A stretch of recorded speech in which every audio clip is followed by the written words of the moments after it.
تو ایک زمانہ ہمارے اوپر ایسا گزرا ہے کہ لوگ ایک دوسرے کا احساس کرتے تھے. یہ بغداد کی کہانی ہے. ایک شخص صرف یہ دیکھنے کے لیے آتا ہے کہ یہ لوگ عزت کیوں اتنی زیادہ پا گئے ہیں. اس نے ایک ہوٹل سے کھانا کھایا, وہ مسلمان نہیں تھا, اور سامنے ٹیبل پہ ایک جوان بیٹھا تھا, وہ مسلمان ہے. اس نے محسوس کیا کہ اس کا تعلق ہمارے شہر سے نہیں ہے. خیر کاؤنٹر پہ جا کے اس کا بل دیا, اور اس صاحب نے کھانا کھایا, بل دینے کے لیے کاؤنٹر پہ گیا تو کہا آپ کا بل ادا ہو گیا ہے. کہا یہاں تو مجھے کوئی جانتا نہیں, میں اجنبی ہوں.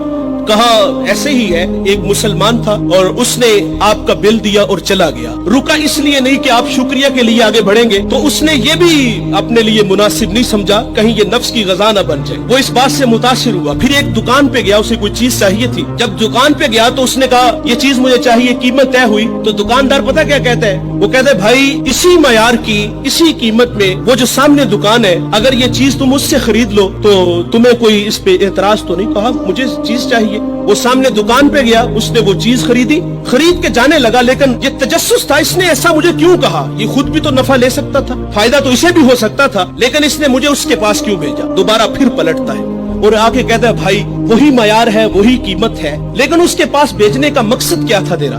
اس نے کہا بھائی صبح سے اس وقت تک میرے پاس بڑے گاہک آئے ہیں اور میں نے اپنے بیوی بچوں کے لیے رزق روٹی اکٹھی کر لی ہے, اور وہ جو سامنے بھائی ہے اس کے پاس صبح سے لے کر اس وقت تک کوئی گاہک بھی نہیں آیا. تو میری آرزو تھی کہ تو اس سے جا کے خرید لیتا تاکہ وہ بھی اپنے بچوں کے لیے رزق روٹی لے جاتا. ایک ایسا زمانہ تھا, ہمارے اخلاق اتنے اچھے تھے, ہم ایک دوسرے کا خیال رکھتے تھے.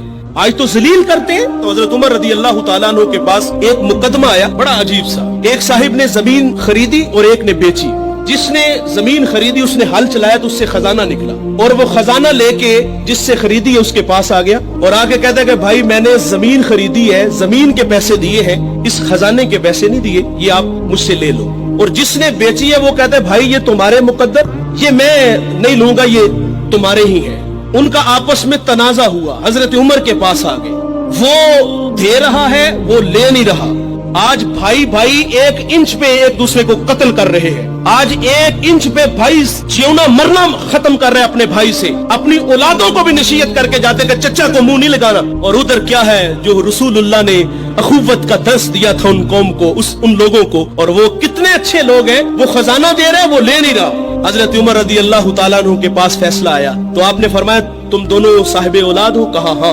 ایک نے کہا میری بیٹی ہے, جس نے زمین بیچی تھی اس کی بیٹی تھی, جس نے خریدی تھی اس کا بیٹا تھا. کہا دونوں کا نکاح کر دو, اور وہ جو خزانہ ہے وہ بیٹی کو جہیز میں دے دو تاکہ وہ خزانہ دوبارہ اس کے پاس چلا جائے. تو اللہ سے دعا کریں کہ اللہ ہمیں اچھے اخلاق عطا فرمائے. اس ویڈیو کو شیئر ضرور کیجئے, ہو سکتا ہے آپ کے ایک شیئر سے یہ بات کسی کے دل میں اتر جائے. جزاک اللہ.